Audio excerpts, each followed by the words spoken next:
자, 빌립보서 강의 9강 시작하겠습니다. 빌립보서 3장 10절로 16절 말씀 자 보시기 바랍니다. 자, 예수님의 능력이 삶에 어떻게 나타나는가 살펴보도록 하겠습니다. 조직신학은 성경의 가장 중요한 교리들을 뽑아서 빼대를 만들어 놓은 것인데 성경의 구조를 공부하는 학문이 조직신학이라고 할 수 있겠습니다. 자, 예수 그리스도께서 십자가에 못 박혀 돌아가신 사실을 믿는 자들을 의롭다고 여기시죠. 이것을 신학적 용어로 칭의라고 하는 것이죠. 칭의. sanctification, justification. 이것은 justification이라고 그러죠. 자, 오직 은혜로 되는 것이고 신분이 바뀌는 것입니다. 이제 하나님의 자녀가 된 것이죠. 하나님의 자녀가 된 후에는 어떤 과정이 필요할까? 하나님의 자녀답게 살아가는 과정이 따라와야 되는 거죠. 이 장에서 오늘 지금 빌립보서에서 구원받은 자녀가 어떻게 살아가야 하는 것인지 이러한 주제를 염두에 두고 10절을 한번 보시기 바랍니다. 내가 그리스도와 그 부활의 권능과 그 고난에 참여함을 알고자 하여 그의 죽으심을 본받아. 예. 죽으심을 본받는다고 그랬죠. 이 짧은 구절 속에 복음의 진수가 살며시 녹아 있습니다. 핵심 단어를 살펴보면 그리스도죠. 그리스도는 우리 인생의 주어가 되는 것입니다. 우리 인생의 주체가 되는 것이죠. 부활. 자, 부활이 없다면 기독교는 존재할 이유가 없습니다. 부활이 없다면 기독교인들처럼 가장 불쌍한 사람이 없어요. 우리처럼 불쌍한 사람이 없는 거죠. 부활이 있기 때문에 우리는 믿음의 소망을 가지게 되는 것입니다. 그리고 권능, 흠모할 만한 단어죠. 권능, 권세, 그리고 고난, 예수님이 십자가에 죽으심을 말하고, 그리고 참여함, 그리고 그의 죽으심, 그리고 본받아. 예, 참여함, 그의 죽으심, 본받아. 자, 이런 것들이 다 핵심적인 단어가 되겠습니다. 자, 모두 다 단어가 다 중요하죠. 자, 이 구절에서 바울이 특히 주의를 기울이고 있는 말이 있는데 바로 이것은 뭐냐? 알려하여. 그렇죠? 알려하여, 알고자 하여. 자, 바울은 내가 그리스도에 대해서 알고자 하여라고 말하지 않고 내가 그리스도를 알고자 하여. 자, 다시 한번 말합니다. 바울은 내가 그리스도에 대해서, 오케이? 그리스도에 대해서 알고자 하여라고 말하지 않는 거예요. 그럼 뭐라고 그럴까요? 내가 그리스도를 알고자. 그리스도에 대해서가 아니고 그리스도를 알고자 하여라고 말하는 거예요. 자, 원문을 보면 굉장히 차이가 있는데요. 자, 무엇에 대해서 알고 싶다. 이것은 지식적인 알을 의미하는 거예요. 근데 무엇을 알다 라고 했을 때 그런 지식적인 정보가 아니라 직접적인 관계에서 나오는 주관적인 암, 바로 이것을 말하는 거죠. 그러니까 굉장히 다르죠. 바울은 그리스도에 대해서 지식적으로 알고 싶다는 것이 아니라 그분을 인격적으로 깊이 만나고 싶다는 것이죠. 예수님을 만나보니까 예수님에 대해서 더 보고 싶고 더 많이 알고 싶다는 것이죠. 자, 바울이 이렇게 알고 싶어 하는 것이 더 있는데 그것은 부활의 권능이라는 거예요. 자, 이것은 당시 세계관을 염두에 두고 한 말인데 그 당시의 세계관에 세 가지의 세계관이 있습니다. 첫 번째는 헬라인들은 지혜를 사랑했어요. 헬라어로 성경을 기록하게 하신 이유가 있는데 바로 로고스라는 개념을 표현할 수 있는 유일한 언어가 바로 헬라어였어요. 자, 이런 이유로 해서 헬라어는 철학자가 굉장히 많았고, 그래서 헬라에는 철학자가 굉장히 많았습니다. 고린도 지역을 중심으로 갖가지 철학과 논쟁들이 있었습니다. 그리고 두 번째는 유대인들은 종교를 자랑했어요. 자, 이들에게는 아브라함의 후손이라는 뿌리 깊은 정서가 있는데 아브라함의 자손이라는 것은 택함 받은 존재, 선민이라는 것이죠. 그래서 선민의식이 굉장히 강합니다. 그런데 바울이 이 빌립보스를 했을 때는 이 유다이즘이나 헬레니즘이 사실상 저물어 가는 그때였어요. 당시 로마 사람들은 힘을 자랑했죠. 힘이 바로 정의이자 바로 진리였던 시대에 살고 있었던 것입니다. 자, 이런 이유로 바울이 단순히 부활이라고 쓰지 않고 부활의 권능이라고 표현을 한 것이죠. 자, 바울은 당시에 힘으로 세계를 평정했던 그 로마의 세계관을 염두에 두고 우리가 가진 부활에 대한 이 소망, 이것이야말로 세상을 살아가는 데 있어서 우리의 진정한 권력이다, 진정한 힘이다 라고 하는 것을 지금 이야기하고 있는 것입니다. 자, 부활의 권능과 현재성은 자, 뭘까요? 부활은 장래 일어날 일에 대한 약속음이 아니라 현재 우리 삶 속에서 힘과 능력을 갖는 것입니다. 자, 11절 보시면 어떻게 해서든지 죽은 자 가운데서 부활에 이르려 하노라 그랬어요. 자, 여기서 부활이라는 단어가 나오는데 10절에서도 나오죠. 원어상으로 보면 다른 의미의 단어로 되어 있어요. 자, 10절에는 전치사가 없고 11절에는 에크라고 하는 전치사가 있는 것이에요.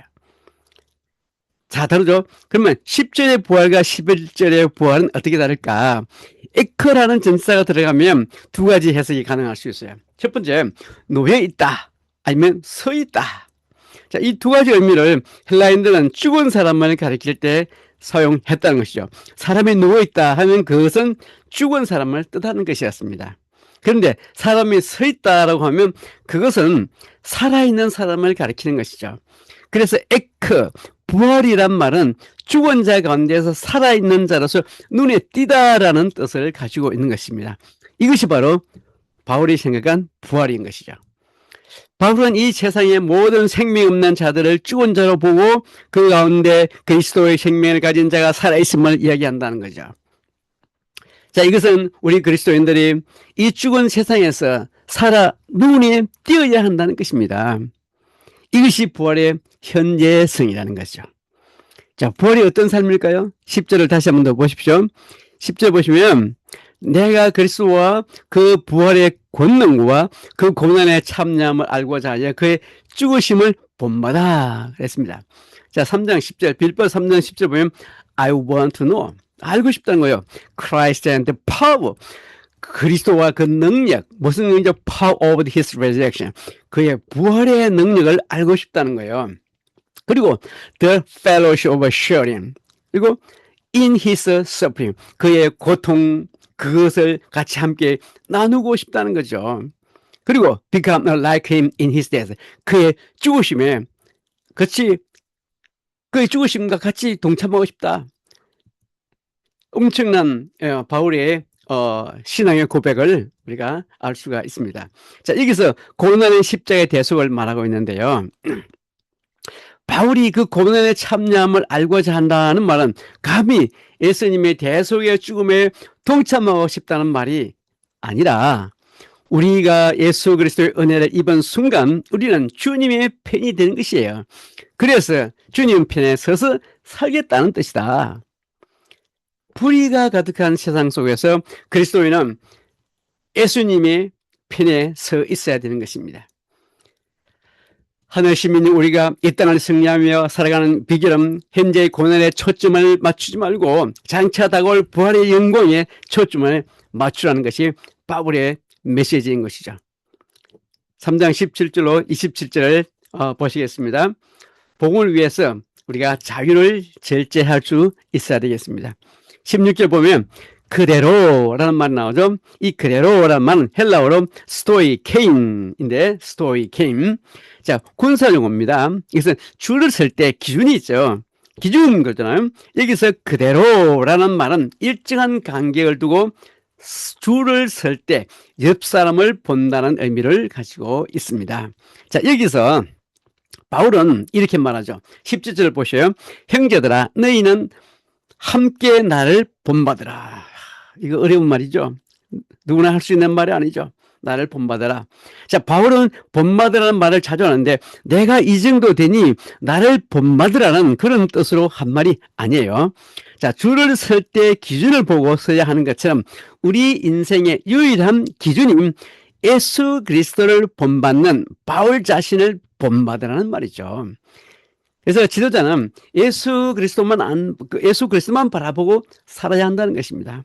여러분, 예수 그리스도만 바라보고 사시는 여러분들의 삶이 되시기를 축원합니다. 고린도 교회에 음식 문제로 많은 문제가 생겼죠. 자, 바울은 이런 논쟁에 대해서 아주 간단하게 설명을 하는데, 자, 먹는 것도 믿음이고 안 먹는 것도 믿음이다. 만유가 주의 것이기 때문에 모두 먹을 수 있다.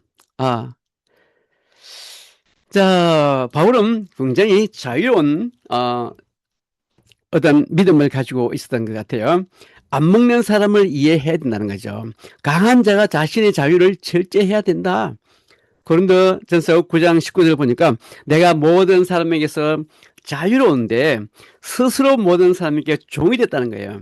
왜? 더 많은 사람을 얻고자. 여기서 사랑의 기초가 되어 있는 거예요. 사랑.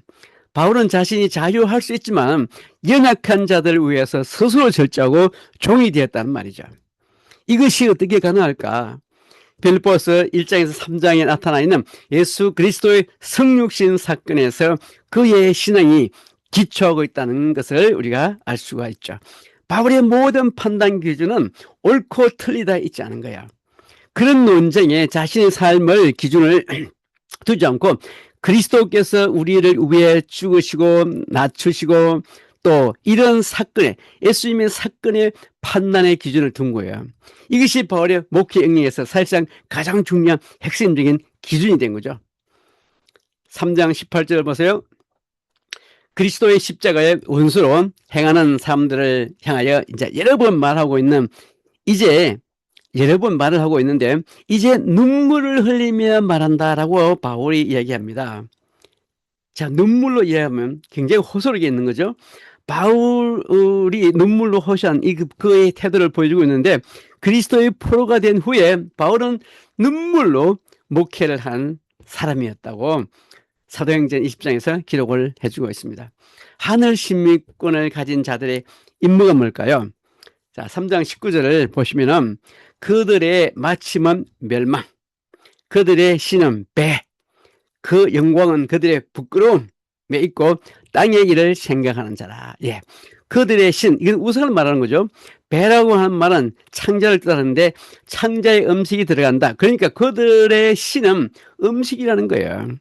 음식을 가지고 서로 정죄하고 비판하고 싸우니까 바울이 이런 표현을 한 거예요. 그 영광은 부끄러움에 있고라는 말은 무슨 뜻일까요? 자, 그 시대의 배경을 좀 이게 알면 이해가 할 수 있겠는데요.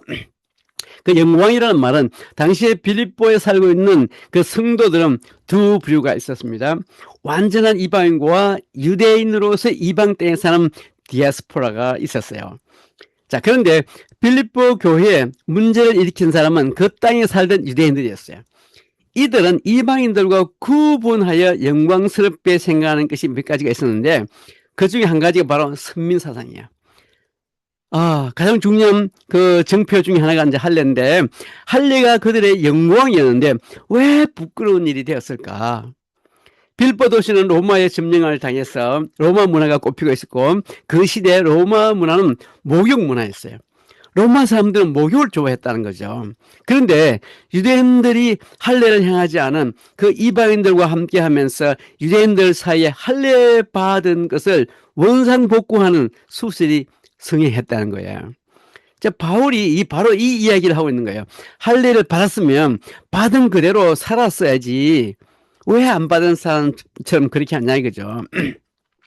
받은 대로 안 받았으면 안 받은 대로 다 하나님 앞에서 자녀들인데 그들에 대해서 바울은 땅의 일을 생각하는 자라고 생각하는 거예요. 그러나 우리의 시민권은 하늘에 있는 자라. 로마의 속국이 된 백성에게 로마 시민권은 무한한 긍지였는데 그러나 바울은 그거 아무것도 아니다. 여러분들은 하늘의 백성이다. 하늘의 신문권을 가진 자들이다. 그처럼 우리는 하늘의 신문권을 가지고 이 세상에 파송된 하나님의 대사들이다. 자, 소명이 분명한 사람이 세 가지가 특징이 있어요. 소명이 분명한 사람은 낙심하지 않습니다. 절망하지 않아요. 왕따를 당하지 않습니다. 왕따 아무 필요 없어요. 전혀 상황 영향을 미치지 못합니다. 두 번째, 용기가 있어요. 그리고 기쁨이 있죠. 예, 소망이 있으니까. 하늘의 신문권을 갖고 사는 그리스도인들은 이 세 가지 정표가 삶에 나타나야 하는 것입니다. 4장 1절로 3절 보시면 영적 우애를 지키라고 우리에게 요구하고 있습니다. 빌보 교회 성도들을 향한 그 서신을 끝내면서 그들을 얼마나 사랑했는지 그 마음이 잘 드러나 있습니다. 1절에 그러므로 나의 사랑하는 그리고 사모하는 형제들 나의 기쁨이요 면류관인 사랑하는 자들아 이와 같이 주 안에서 서라. 자, 1절의 단어 하나하나에 이 바울 자신의 교회관 또 목회 철학 성도들을 향한 목자의 심정이 들어있는데요. 자, 사랑하고라는 말은 헬라어로 이게 필라델피아인데 뜨거운 형제라는 뜻이죠. 그러니까 필로소피라는 말이 그렇잖아요. 사랑, 학문을 사랑하는 것이 필로소피죠. 자, 이 단어에는 바울의 세 가지 철학을 담고 있는 중요한 단어가 있는데 그것이 뭐냐? 첫 번째, 우리는 예수 그리스도라는 같은 뿌리를 가지고 있다는 거예요. 예수 그리스도 안에서 함께 거듭나고 용서받은 존재라는 것이죠. 두 번째는 우리는 절대적 관계를 가진 사람들이다. 절대적 관계는 피를 나누는 사이를 의미하는데 헬라 사람들은 부부관계보다도 더 깊은 관계를 표현할 때 이 단어를 사용을 했습니다. 그리고 세 번째, 우리는 기업이 같다. 장차 누릴 동일한 기업을 하나님께 상속받았다는 뜻이죠.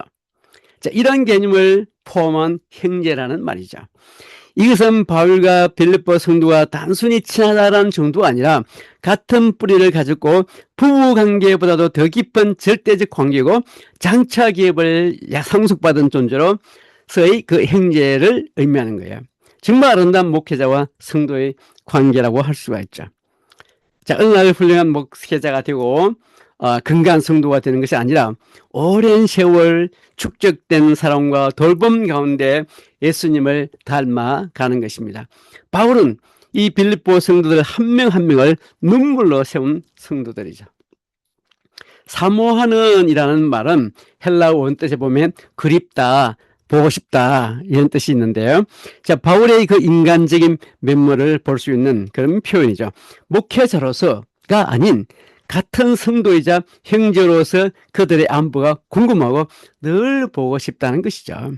이 기쁨이라는 단어도 그렇습니다. 이 기쁨이라는 단어의 그 의미는 어떤 사람을 생각할 때마다 긍지가 생긴다는 뜻이에요. 다른 사람이 잘됨에 대해서 눈물이 날 정도로 기뻐해주고 내일처럼 감격할 수 있어야 하는 이것이야말로 정말 형제 같은데 겉으로는 축하해도 속으로는 은근히 뒤틀리는 그런 모습 우리에게 은근히 있잖아요. 이런 모습이 아니라는 거죠. 자, 면류관을 한 단어를 봅시다. 면류관은 헬라어로 스테파노스라고 하는데요. 이 바울은 성도들을 면류관이라고 표현한 거예요. 이 면류관은 보통 경기장에서 승리를 나타내는 표상이죠. 여기서 바울이 의미하는 바는 좀 다르긴 하지만은 축제 개념으로 면류관을 말하고 있는 거예요. 빌보 성도들을 생각할 때마다 축제처럼 기쁨을 주는 존재라는 의미에서 그들이 자신의 면류관이다 라고 표현을 하고 있는 것이죠. 이 목회자와 성도 간에 이런 존재가 돼야 되는 것입니다. 자신의 면류관인 그들에게 바울이 하는 중요한 말은 이와 같이 주 안에서 서라. 자, 여기서 서라라는 말은 방어하다라는 말과 같은 개념을 가지고 있습니다. 예수께서 싸워 승리한 승리를 우리는 지키기만 하면 되는 거죠. 그래서 주 안에서 서라고 하는 거예요. 예수를 통해 이루신 승리를 지키기 위해 서라는 것이죠. 그런데 승리를 지키지 못하도록 하는 것이 있는데 돌아온 탕자 이야기는 아버지 두 가지 기쁜 요체가 있어요. 아버지와 아들, 형제 간의 관계 회복인데 2절 보시면은 내가 유오디아를 구원하고 순두개를 구원하노니 주 안에서 같은 마음을 품으라 이런 표현이 나오죠. 자, 빌립보 교회의 문제는 여자 성도들의 주도권 싸움이 있었어요. 여기서 빌립보 교회가 탄생한 배경을 기억해 볼 필요가 있는데 사도행전 16장에서 보면 사도행전 16장 11절 한번 읽어보시면 11절로 15절 11절에서 15절까지를 쭉 이렇게 읽어보시면 루디아가 나오죠. 루디아. 자, 루아디라 성에 사는 상에서 장사하러 온 여자예요. 루디아는 두아디라 성에서 장사를 하기 위해서 온 여자인데 그 당시 지금보다 여권 신장이 아마 많이 이루어져 있었던 것 같아요. 여자가 국제 무역을 할 정도로 굉장히 여자들의 그 여권 신장이 많이 두드러져 있었던 것으로 우리가 생각을 할 수가 있고요. 자녀들도 어머니의 이름을 따랐다는 거죠. 특히 마게도냐 중심으로 그 여권에 대한 아주 놀라운 그 신장이 있었는데 고린도 전서에서 예언하는 일이 나오는데요. 당시의 예언은 설교를 하는 것이었어요. 초기 기독교 시대에는 많은 설교자가 없어서 여성 설교자들도 있었다고 합니다. 여성들이 감성적이고 섬세하다 보니까 교회 안에서 서로 설교를 하려 하거나 질투하는 문제가 교회마다 생겨난 것 같습니다. 자, 그래서 바울이 여자는 교회에서 잠잠하랴 이런 말을 하고 있는 거죠. 그런데 잠잠하라는 말은 70년 원문에는 없어요. 후대의 사본에 들어간 것으로 보고 있는데 그 정도로 여성에 대한 리더십을 인정해 주는 것이죠. 빌보 교회 자체가 여성의 집에서 여성들의 헌신으로 태동된 배경을 갖고 있기 때문이죠. 자, 3절에 보시면 두 여자가 어떤 상황에 있는지 일면이 나타나 있는데 이 구절을 문법적으로 보면 두 여인이 바울의 동력자로서 협조하고 수고하고 있지 않음을 알 수 있어요. 그들로 인해서 빌립보 교회는 좀 어려움을 겪고 있다. 이렇게 보고 있는 것이죠. 자, 바울은 두 여인에게 충고를 하고 있습니다. 자, 잠시 쉬었다가 하도록 하겠습니다.